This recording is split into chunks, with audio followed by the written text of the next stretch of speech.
Hello everyone, welcome back to my channel. तो आज मैं आपको कराने जा रही हूँ my dear future doctors atherosclerosis topic. तो एथेरोस्क्लेरोसिस टॉपिक हमारे बहुत ही ज़्यादा इम्पोर्टेंट है यूनिवर्सिटी पॉइंट ऑफ व्यू से।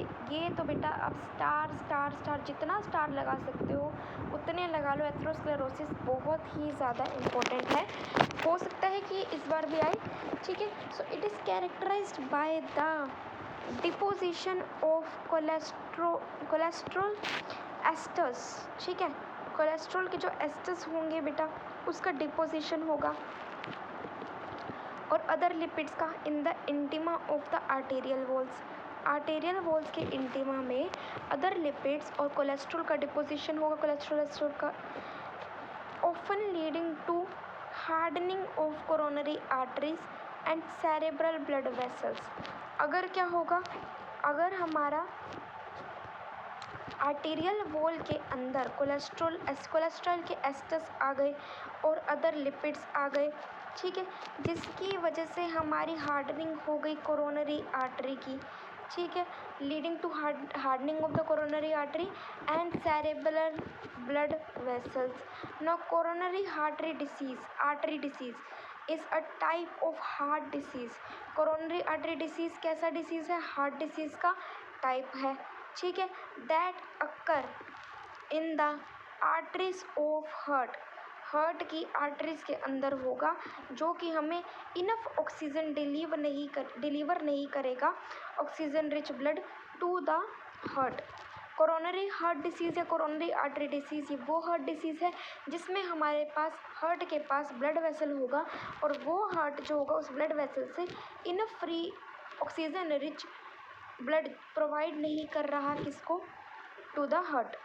Now renal cause is the buildup of plaque का बन जाना रीनल कोज है, ठीक है।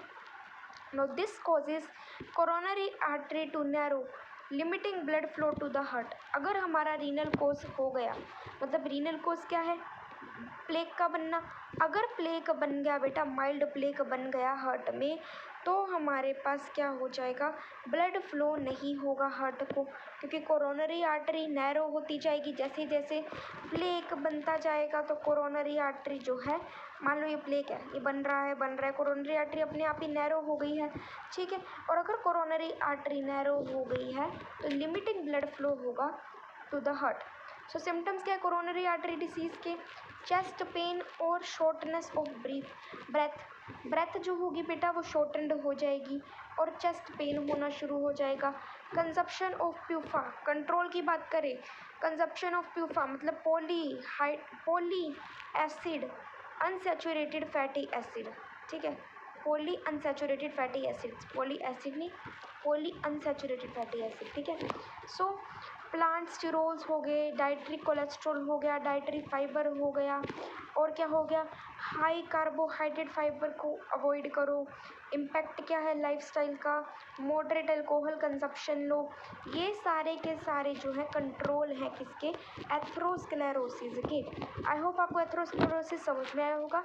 एक बार दोबारा से बता देती हूँ, ये कैरेक्टराइज किसकी वजह से होता है? जब कोलेस्ट्रॉल के एस्टर्स और अदर लिपिड्स हमारे कोरोनरी आर्टरी के अंदर आ जाते हैं, अक्यूमुलेट कर जाते हैं, जिससे क्या होगा? हार्डनिंग होगा आर्टरी का और blood vessel, cerebral blood vessel का हार्डनिंग हो जाएगा। अब कोरोनरी आर्टरी डिसीज़, ये वो हार्ट डिसीज़ है जब हमारा इनफ फ्री ऑक्सीजन जो होता है, ऑक्सीजन रिच ब्लड हार्ट को नहीं जाता, जिस, ठीक है, क्यों नहीं जा पाता? क्योंकि हमारे पास माइल्ड प्लेक ऑफ द वो हो जाता है,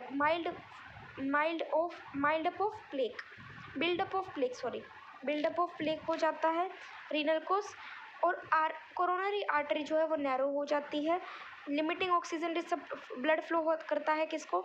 हार्ट को। सिम्टम्स क्या है? Chest pain, shortness of breath. और हमारा कंट्रोल क्या है बेटा? कंट्रोल क्या है? प्लांट स्टिरोल्स, और आप अवॉइड करो कार्बोहाइड्रेट को, डाइटरी फाइबर लो, डाइटरी कोलेस्ट्रॉल लो, और consumption of PUFA, poly unsaturated fatty acid, और क्या है? मॉडरेट अल्कोहलिक कंजप्शन और इम्पैक्ट ऑफ लाइफस्टाइल। ये सारा का सारा इसके कंट्रोल हो गया। आई होप आपको एथेरोस्क्लेरोसिस अच्छे से समझ में आया होगा।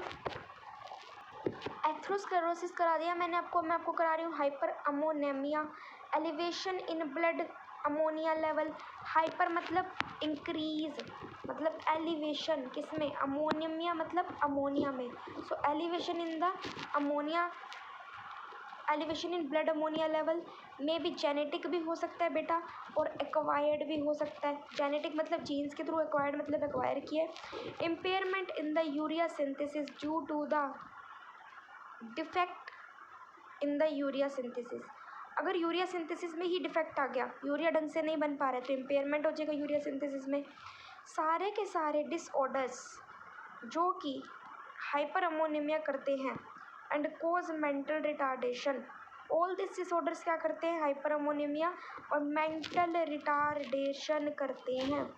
नो एक्वायर्ड हाइपर अमोनेमिया क्या होता है, हेपाटाइटिस की वजह से, अल्कोहलिज्म की वजह से, where the urea synthesis becomes defective. इसीलिए इसे हम लोग क्या बोलते हैं, अमोनिया अक्यूमुलेट कर गया, क्योंकि यहाँ पे यूरिया का सिंथेसिस डिफेक्टिव हो गया है। आई होप आपको ये क्लियर होगा। हाइपर अमोनेमिया भी एलिवेशन आना ब्लड ग्लूकोज लेवल के अंदर, जेनेटिक एक्वायर्ड हो सकता है, इम्पेयरमेंट आना यूरिया की सिंथेसिस में क्योंकि यूरिया का सिंथेसिस डिफेक्टिव हो रहा है।